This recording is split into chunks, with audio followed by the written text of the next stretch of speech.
UP का संभल जिला अब एक बार फिर सुर्खियों में आ गया है और सियासी माहौल गर्माता जा रहा है। हाल ही में यहां के सीजीएम विभांशु सुधीर का तबादला हुआ था, जिसके बाद सियासी हलकों में हड़कंप मच गया और अब ये मामला थमा भी नहीं था कि एक बार फिर नए सीजीएम का तबादला कर दिया गया, जिसे लेकर प्रशासन पर कड़े सवाल खड़े हो रहे हैं। देखिए ये रिपोर्ट। यूपी के संभल में सीजीएम के तबादले का सिलसिला थमने का नाम नहीं ले रहा है, जिसे लेकर अब प्रशासन कटघरे में खड़ा होता नजर आ रहा है। दरअसल 22 जनवरी की रात हाईकोर्ट ने नई तबादला सूची के तहत दीपक कुमार जायसवाल को संभल का नया सीजीएम नियुक्त किया।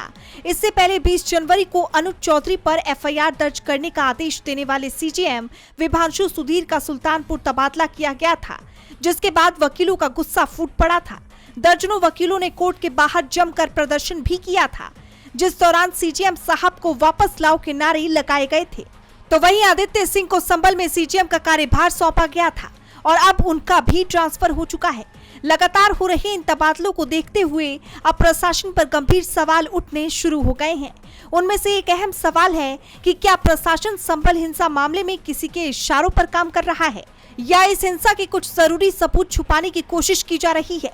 ये सवाल इसलिए उठ रहे हैं क्योंकि सीजीएम विभांशु सुधीर वही जज थे जिन्होंने संभल हिंसा के दौरान तैनात रहे तत्कालीन सीओ और वर्तमान में फिरोजाबाद में एसएसपी के पद पर तैनात अनुज चौधरी, तत्कालीन इंस्पेक्टर अनुज तोमर समेत 15 से 20 पुलिसकर्मियों पर एफआईआर दर्ज करने का आदेश दिया था।